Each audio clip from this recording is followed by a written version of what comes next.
Welcome to Donmar TV News Channel, mga nagbabagang balita sa buwan ng Setyembre.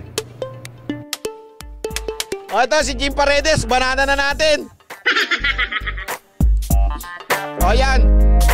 Ito kasi si Jim Paredes, alam mo ito, ang tanong ko nga dito kay Jim Paredes baka naman kasing dating merong nakuhang pwesto ito kay Noynoy, kaya galit na galit sa gobyerno. Baka lang tinatanong ko lang. Mga consultation chinenes. Madikit yan kay Pinoy. Mga official din yan, siyempre madikit din yan. Baka may consultation siya.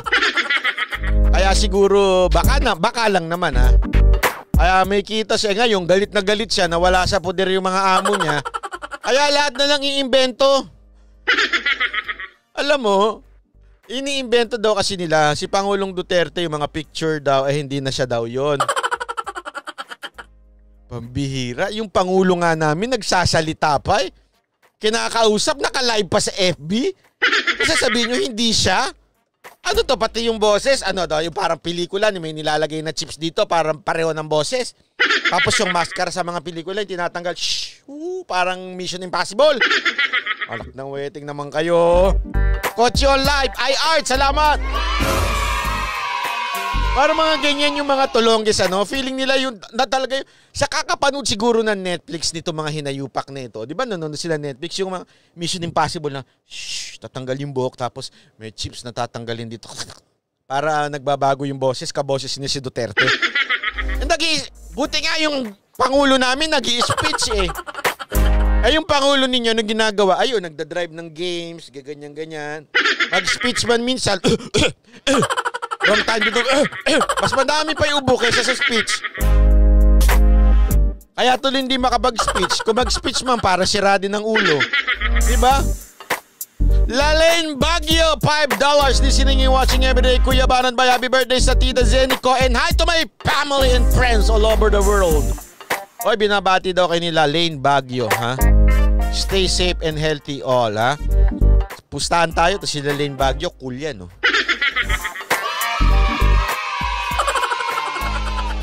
Lalaine yan, Baguio, cool na cool yan. Oy, ayan mga banateros, Ayan na uli yung link. Ito nga. So ganyan. Ito, pinost niya. Akala niya sabi ko nga, akala niya iisang tao lang niyang sa kaliwa at saka sa kanan. Barado tuloy siya. Bakit? Sabi ni isa, that's our dad on the left. He's a lawyer and not PRD double. Oh, wow. Ayaw. Dahil lang pa, keso pinasa lang daw sa kanya, tapos ipinost niya. Ang problema kasi, ito sa mga to, bitter kasi sila. So, normalmente, talaga medyo gagawa sila ng istorya para magawa lahat, para masira si Pangulong Duterte. Hindi sila titigil na gumawa ng istorya para masira ang ating Pangulo. So, wala mo sila ano kayang pwedeng issue? Sandali, wala pang speech si Pangulong Duterte. Wala pang speech si Duterte. So, si Marcos muna. Anyway, banatan muna natin si Marcos. Tapos i-connecta natin kay Duterte. Ano kaya maganda? May sakit si Duterte. Lay Di Santos, welcome to Banateros.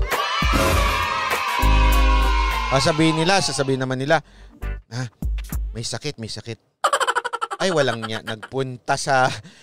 May nagpunta dun sa Hulo-Sulu. Paano magkakasakit siya? Naglalakad pa. Hindi. Invento na lang natin. Double na lang niya yan. Double. Talagang para lang makagawa ng issue sa Pangulong Duterte. May sakit, namatay. Ngayon naman, double. Mga conspiracy theorist. Nakokornian ako, grabe. As in, nakokornian ako sa mga ganyang tao. Minsan din, ewan ko ba bakit sila duda sa mga ibang taong ganyan. Para may sila, meron silang problema sa tiwala. Sa bagay, kung yung may asawa ka ba naman tapos biglang kung ano-ano pa ginagawa mo sa video-video, medyo talagang wala kang confidence nun.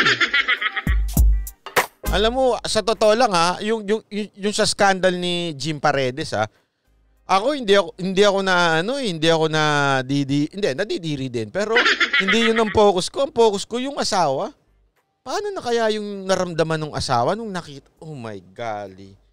Nakita niya yung asawa niya, ganun. Ganun. Tapos, ganun yung pototoy. Ano kayo mararamdaman ng asawa nun, ano? Talagang yung confidence niyan, wala na talaga. Kaya tuloy sa lahat ng tao, nagdududa siya. Sir Banat, sabi ni Harry Camigla, Sir Banat, siguradong tropa sila ni Arn. Ay! Arn, baka kala mo nakalimutan kita, ha? Ang tanong ko sa'yo, Arn, sino mas ma-L sa inyo ni Jim Paredes? Kasi si Jim Paredes, video, di ba? Sa video bumabanat. Ikaw, pinersonal mo ang banat, Brad? Brad, personal ang banat mo, Arn. So sa tingin ko medyo mas maano ka. Taga saan ka ba nakatira? Makati?